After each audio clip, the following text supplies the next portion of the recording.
Good afternoon, friends. Welcome to another Word of Gord, Average Folks in the Afterlife, number 41. And it looks a little dark in here. Maybe I'll turn the light on.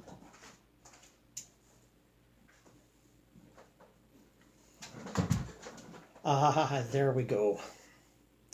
Like those vivid flash colors. Continuing on with Eric Medhouse, My Life After Death, his memoir from heaven. And shorter segments today, and we'll do a comparison with my own novel, An American in Heaven. And doubtless we'll have remarkable interpolations from yours truly as various things get me going. Eric Medhouse. You know that Beatles song that goes, I get by with a little help from my friends? I get by with a little help from my friends. Well, it's the same here as it is on Earth. Adjustment takes time, and it's easier when you've got support. All through my transition, there were spirit guides around to help me out. One was my Aunt Denise. When she was a human, she was clumsy like my mom. But when she became a spirit, she realized that clumsiness was all about her not being centered. After a while, she became steadier. When I tried to adapt to things after I got here, there was a clumsy feeling to it. So she gave me pointers on how to make my adjustments smoother and more stable. At first, I felt like a dancer tripping over my own 2 feet. But with her help, I've learned most of the moves and stopped stepping on my partner's toes, or mine, as much. That's just an analogy. I hate dancing. Anyway, Aunt Denise taught me through conversations, visuals, and one-on-one spiritual instruction. She comes and goes now, stopping in whenever I need to talk with her or ask her a question or vice versa. But in that first transitional time, she was such a huge help to me, and I'll always be grateful for her. There was also this one guide who never left me during my transition period. Sometimes I knew he was there, but I didn't see him. That was a little creepy, but I got used to it. Instead of talking to me with words, he just used the flow of energy that's inside and all around us to teach me. When I had trouble or needed to ask a question, my thought energy flowed onto him, and then he fed back the answer to me through the same energetic channel. Think about the times when you're waiting at a stoplight and you get that feeling that the dude in the car next to yours is staring at you, or when you feel, or sure you can feel, someone's eyes on the back of your head. Rupert Sheldrake studied that to a fine degree, and I recommend that you move to his work. Rupert Sheldrake. Yes, it's been studied. There's an energetic connection of sorts. Here you get the same hairs standing up feeling, but instead of just feeling or a sensation, you get a bunch of information along with it. Spooky but cool. Yes, when I'm out of body myself and doing some assistance retrieval work with earthbound spirits or spirits stuck in the lower astral, energetically I just get a whack of information regardless of what they're saying. Sometimes they're arguing with me, sometimes they're distrustful of me, different things. But it's as if my aura penetrates theirs and information's in the aura and I just get it. And a lot of out-of-body explorers and retrievers will tell you this. We call it intuition, and we have various ways of explaining it. Let's use another example. Let's say as a human you're happy and don't even know why. It's not like you were thinking about something nice, you just suddenly get struck by a wave of joy. If you find yourself thinking, where did that come from? Wonder no more. That's your spirit guide sending you love and support, and you're slowing down enough to feel that in the moment. Spirit to spirit, it's very similar. My guides give me this vibrational lift, this extra energy as a gift that makes me feel comfort and strength and security in the knowledge that everything's okay. It's pretty sweet. You get sent informational energy through your whole being. Whoosh! All in one moment. That brings up an interesting point. Inspiration from spirit guides. Undoubtedly, it happens. It's happened to me and it's happened to many others that I know, and we've discussed it in detail. But I would like to also add that if you have done some meditating and connected even briefly with your higher self, that channel, what the tradition calls the Antakarana, that line of energy that goes up to your higher self through all the planes, not stopping in heaven, going right past it, to the formless energy planes beyond heaven, you will get various types of inspiration from higher self too. Spirit guides tend to be, as they are, dead human beings with, some smarts, will give you more practical, hands-on, try this, do that, move back here, go over there, talk to that person, don't be so hasty, that kind of stuff. Higher self is more abstract, cosmic, if you like. I don't know. You'll know it when you see it.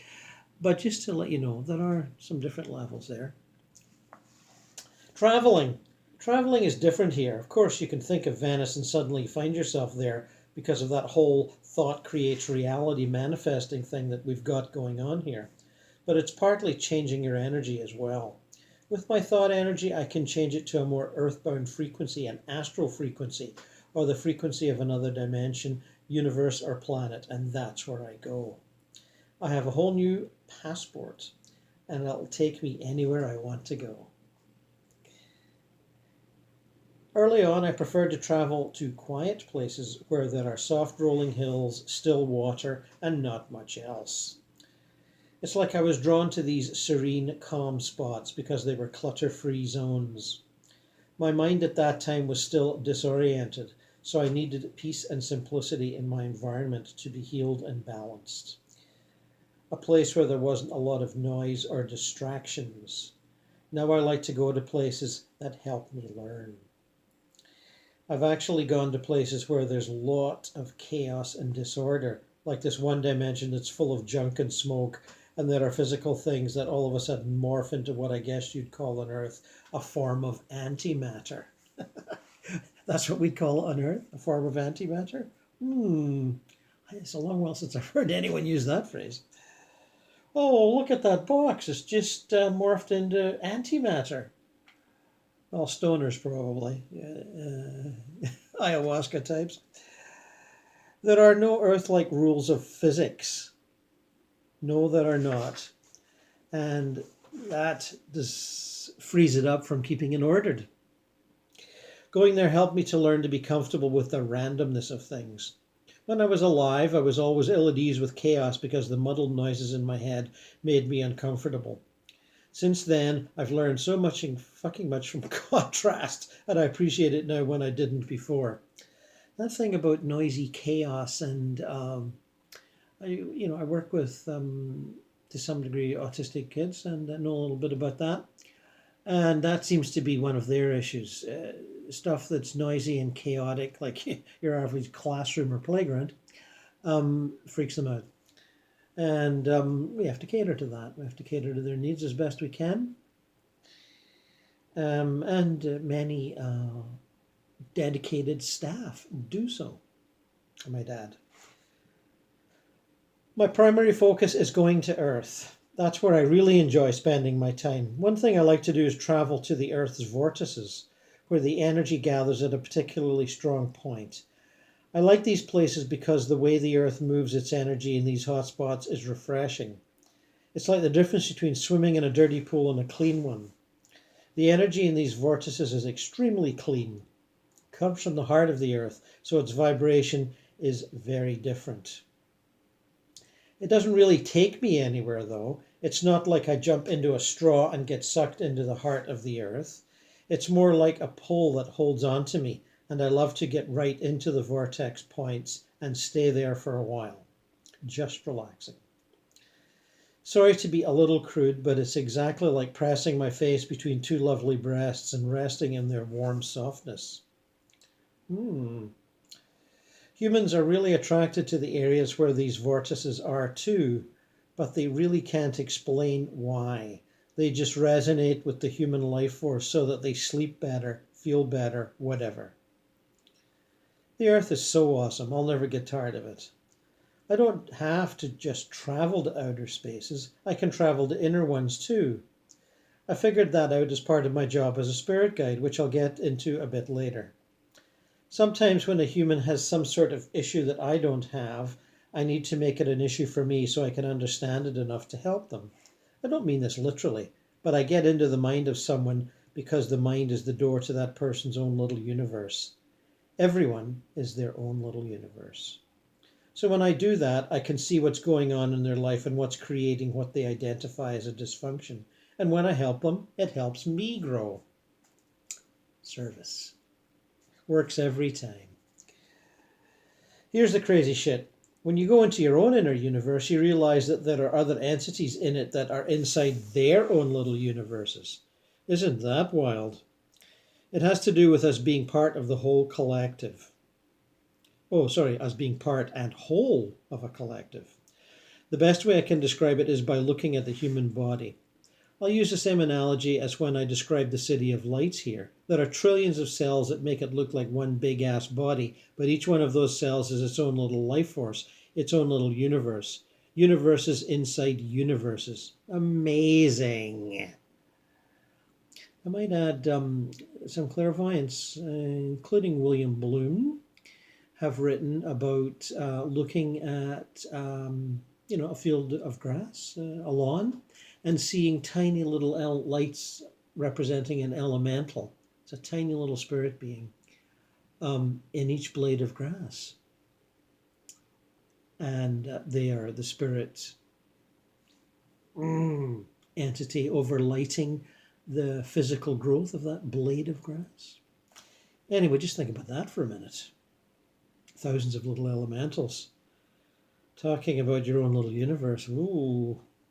When spirits travel to Earth in an energetic form, they get to travel through time and space. But since I'm an energetic body, I'm still bound by energetic systems or laws. Humans, on the other hand, are bound by gravity because they're in that dimensional plane. It's similar for me as a spirit. I still have limitations based on how my energy can maneuver and where it can go. For example, when I travel to other multidimensional planes to visit other multidimensional beings, there are certain protocols or rules I have to abide by out of respect. Just because I'm a spirit doesn't mean I have the freedom to go anywhere and do whatever the fuck I want. I don't get to come to Earth and scare the crap out of people. I can if I want to, but that sense of respect keeps me in check. Plus, I don't want to scare anyone. And there's some nasty earthbound spirits do exactly that. Scare the crap out of quite often children. I've been asked to help out on situations like that. And when you read in the paper about schizophrenics that have murdered somebody, and a few days before they go off their medication and they start to hear the voices, and one of them says, "Kill the bitch," and so they push the lady onto the subway tracks or in front of a bus or something. That's what's happening. It's spirits. It's nasty earthbound spirits that don't think there's any consequences to their actions because they're in that not earth, not heaven space where they can move around sort of horizontally and think they're having lots of fun. Try to get a psychologist to believe that, though. Ooh, no, not a chance. One of the main reasons we don't run amok is because we want to protect people's experiences of being human. If spirits were all up in humans' faces all the time, their current incarnation would have no meaning. They'd feel like they're still connected to the spiritual realm, and that makes it hard for them to go about the business of life on Earth. It interrupts the lessons they're there to learn. None of us want to be noisy, obnoxious kid that interrupts a class to get attention. That's not what being a spirit guide is about.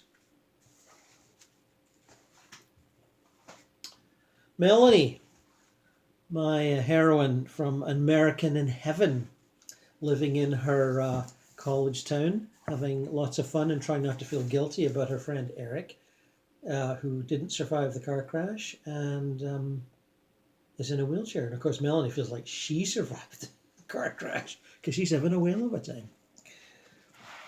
Anyway, here's a little bit more. So you see do you or do you not see the kind of crap us dead kids have to take even though we're in paradise? Some have got it worse than me, way worse. I'm just kind of like your average American with a family of fuck-ups. At least no one's in jail. But the way Gran's going with her peace activist stuff, that could change lickety-split. She thinks being 75 gives her the right to shout and cuss at cops and call down politicians. The other 3 grandparents are here, and they do not approve, but I'll get to that later. This is time for some fun stuff, for me and for you. With its college party town atmosphere, my neighborhood has more than its fair share of flyers. It's the kind of crazy fun that kids just love. Makes motorbikes and bungee jumping look pathetic. The buzz is incredible. The buzz in just being here in Dead World, that's pretty awesome to begin with. Like you're all bubbly and energetic without the job or any kind of drug, really. But flying is like the buzz times 10, maybe times 100. Most just can't get enough of it. Even kids with serious thrill issues warm up eventually. When you first get here from the scene of the death, like I did with a guide, it's the automatic transfer method. At least that's what Sonia did, and she says everyone just about does the same.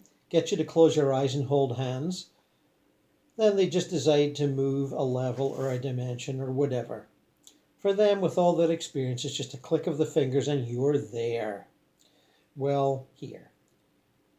Then they show you how to do it, because they know you're going to feel the pull of the grievers, and it's better you know how to switch under your own steam than be dragged about by their needs. Yeah.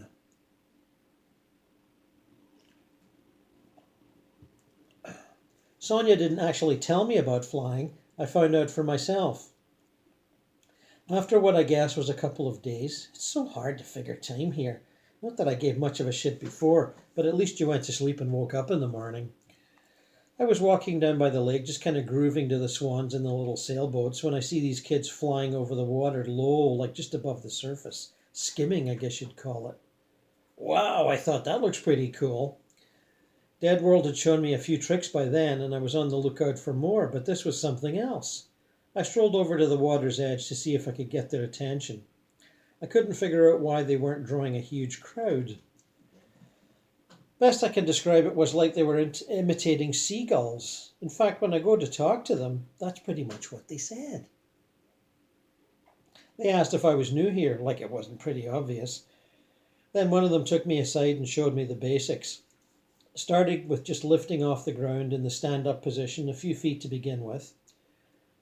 I was a bit wobbly at first, nerves I guess, like riding a bike for the first time. There's no need to flap your arms, but you want to do it anyway. All those bird fantasies you had as a kid, I guess. That's the excitement, and then there's the fear. So you plop back down again. Fear of what? Falling, I guess. It's all that earth stuff that you can't forget. Eventually you do, but at first it's as fresh as a fist in the face, which, as you may know, is quite the chick thing these days. I got slapped by one of the Jennifers, a cruise team of bitches from school who took the football squad as their own, but that's another story. She said, from 10 feet up and grinning, "Come on, you can do it." So I tried again, no wimp me, and it worked a little better. I stood my ground beside her like a champ. Okay, so I learned the ropes. Not that interesting, really. Sure is fun to do, though. You probably won't believe me till you get here. It's just too far out, isn't it? Even Eric had a hard time when we're sitting in his bedroom watching him sleep. It's like he can go so far, but no farther. And I don't suppose you believe you can even go that far. Dead people flying around like birds? Must be angels. Right. Nah, just dead people. See, there's dead folk and there's angels. Two different things. Angels are angels, saintly and wonderful. The rest of us are just dead. Still is hung up on that same old shit, and if not, then some new same old shit. Still, and we're all having here some kind of life, although maybe not the one you figured on, though. Now I can fly like a pro. Those training wheels are off. I can do all that stuff that you see those stunt flyers do at air shows. Not just me, lots of people. Usually we go a ways into the countryside. Not sure why. They were doing it when I joined. I guess the tradition has been established. Kinda unusually thoughtful for people our age, wouldn't you say? Sometimes, though, you'll see guys right in town on one of the main drags just lift off for no reason, for fun. Usually that means they haven't been here that long and just can't resist. Mostly no one pays attention. It's no more unusual than someone skateboarding where you are. Some of the streets are this squishy, rubbery stuff that never wears or dents or anything, and is so soft and easy to walk on. And others are this grassy stuff, lovely, lovely grassy stuff that is amazing on your bare feet. Though lots of people, fashion slaves mostly, still wear trendy shoes. There's cars parked in garages and driveways, but you hardly ever see anyone using them. Why drive if you can fly? Not to mention flip over to Africa or India in a second. That instant transfer thing isn't just for coming from Earth to Dead World here. You can use it to go anywhere. Anywhere in your comfort zone, I guess I should add. Sonia's told me there's places I wouldn't be comfortable in. Vibration's too high, she says. Of course, that brings out the rebel in you, or at least me. So she took me. Man, it was bright, like seriously intense, uncomfortably white hot, like inches from huge floodlights. Couldn't handle it. Said to Sonia, get me out of here. Didn't even know where it was. Of course, the whole idea of where is a new ballgame here. There's got to be maps and stuff, but I ain't seen them yet. Guess all I have to do is ask, but you can't think of everything. This here's a new world and nothing quite as you first figure it, if you figure it at all. Sonia will answer any question I can think of, but sometimes you just get tired of asking. Another fun is swimming underwater. You can go for ages, no need to breathe. That's right, no need to breathe. Sure, everyone breathes, it's natural. How could you not? Well, here you don't have to, though it takes ages to get the message. Sonia said, we don't like to tell people right away as it's so close to their normal way of functioning, they can't imagine existence without it. They think they need to breathe, like they think they need to eat and sleep. But it's better if they find out in their own good time. Or something like that. I still do all three, but the swimming underwater showed me I didn't really need to breathe. You start out holding your breath like you're told to, and you're kind of tense, like it means something, but you remember what you've been told. Just relax, babe. And suddenly the pressure, like, sags. And you're just grooving along, looking at the fish and whatnot. After the excitement of that dies down, then they tell you you don't really have to swim, you just have to think about where you want to go. That takes a bit of getting used to, but after a while it's like natural. Guys tell me it's better than snorkeling, way better. So all you snorkeling dudes, get ready for that. Of course, you may have to wait 50 years to get here, but that's not much I can do about that, is there? I guess you'll just have to eat shit for a while, won't you? Sonia tells me I shouldn't take that attitude, but it's not constructive. Oh dear, no.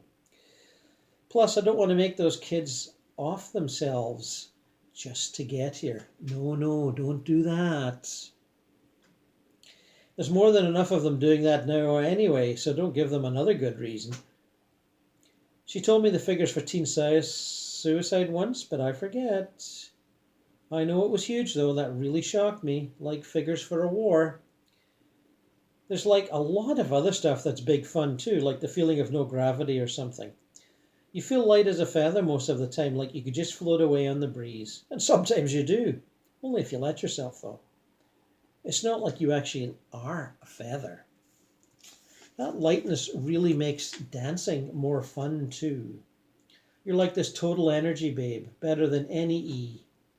There's lots that take E here. I tried it a couple of times myself. Out of habit, really. Why say no? I mean, you're dead. What else can possibly happen? And I thought I was smooth, but wasn't sure.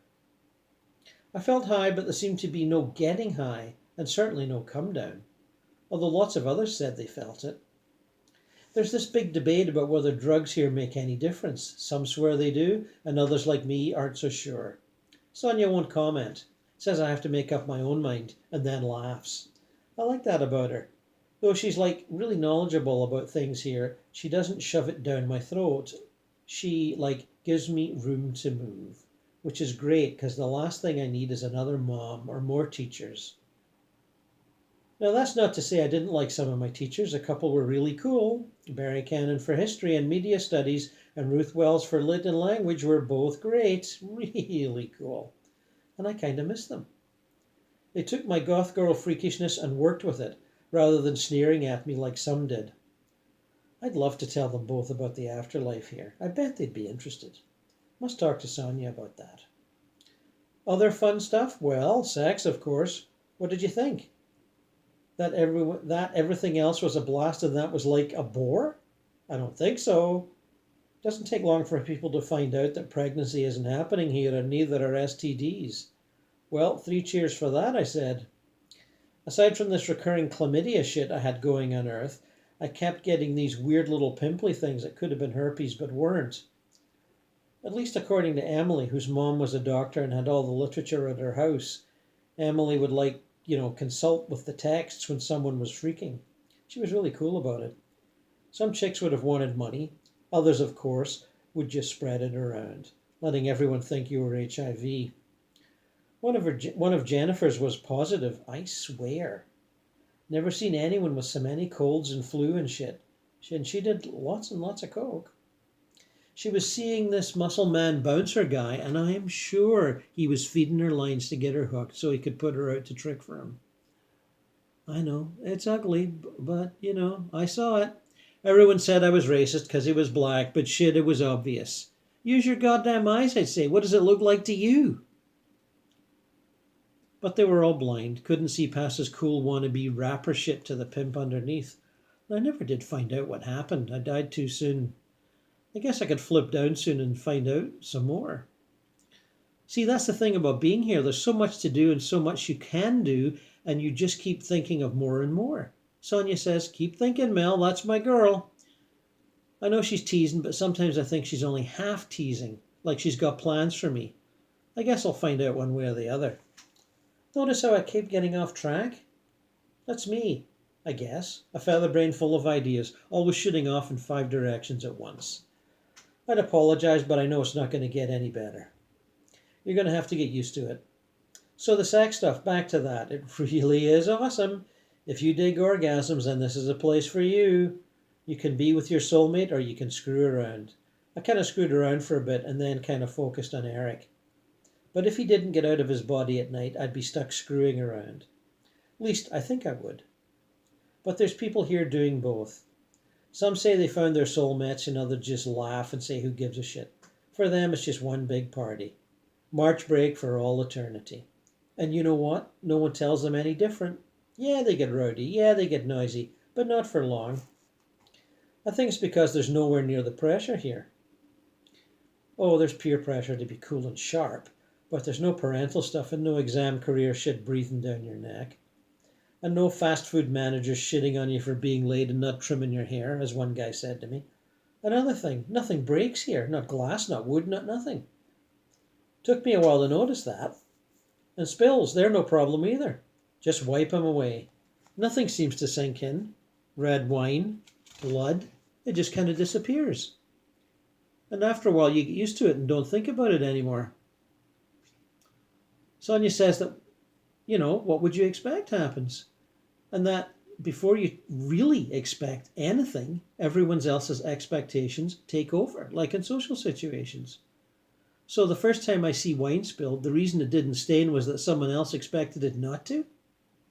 Pretty much, she said. It's all to do with your thoughts and how you think them. Sonia says, Mel, if you can grasp that, you've got it made.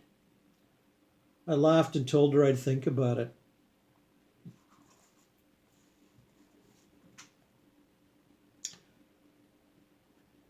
I want to tell you about a world trip Sonia took me on a while back. Just one more thing you find out you can do here. Sonia says the list is endless and I'm beginning to believe her. I'd been asking her about the Iraq War as I died just before the awesome socks, as Eric called it. Still does, actually. So Sonia says she doesn't give much of a shit about wars anymore, but that she can take me there if I want. I say, yeah, like I really want to get munched or vaporized. Don't be a goof, she says. You're already dead. They can't kill you again. You mean we're going in as ghosts? Yeah, she says. How else could we pull it off? So after a bit of minor league anxiety from me and some whim-past talk from her, she puts this energy shield around me. Don't ask. It's some kind of protection against fear and anger or something. Gets me to close my eyes and suddenly we're there. In this dust storm kind of thing, like a January snowstorm, except tiny bits of dust. They have them in all those desert countries, she says. They've got a name, which of course I can't remember. Wow, weird. Couldn't see a thing, and couldn't figure out why we'd landed there of all places. Couldn't we, like, see some action? Well, we'll leave it there for today, and we'll see that action next time. I'd certainly, as an out-of-body retriever dude, had explored various levels of the Iraq War and the Iraq War dead, some of whom wanted to be retrieved, and others had their own folk beliefs. I found the Kurds had a fairly intimate understanding of the in-between worlds, between earth and heaven, and were still sort of participating in the war and trying to get information through to their guys. And I also found some Iraqi women who had been requisitioned to be, how shall we say, escorts for the lads in the bath party, the senior lads, chunky fellas with stripes on their arms, those kind of guys. And they thought they couldn't go to heaven because they'd been, impure girls. And I was standing talking to them, found them on one of the planes, well, lower plane, like ghosts.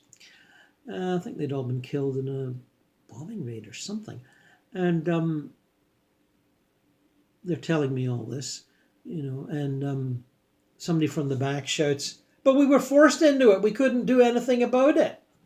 So I made up some yarn about there being a halfway place to heaven where everyone was accepted. I didn't know how that would go with their religion, but, I'm kind of like an old Catholic, always thinking about purgatory. And very useful, that purgatory thing, when you're talking to people that get any notion about, they think, oh, I'm not ready for heaven, I'm not good enough, I'm not worthy enough, I'm not pure enough, I'm not this, I'm not that. You can tell them, well, there's purgatory. And a lot of the reception centers are set up in a sort of purgatorial type realm so that people will feel comfortable. Like nice, but not that nice. Like, the 2-star hotel instead of the 4-star. And they think of everything on the astral plane. Boy, there. So anyway, I got these Iraqi ladies to go with me to a sort of the halfway heaven where they would be, taken care of nicely and kindly and not be judged. Anyway, in the fiction here, quote unquote fiction, I have Melanie go through some experiences that you'll hear about fairly soon, and understand that it's like that in war zones, in all war zones, although you have to sort of adjust to the expectations and suppositions and biases of the recently dead, because that's who you're dealing with. I know you're probably thinking about Syria right now. Well, there's lots of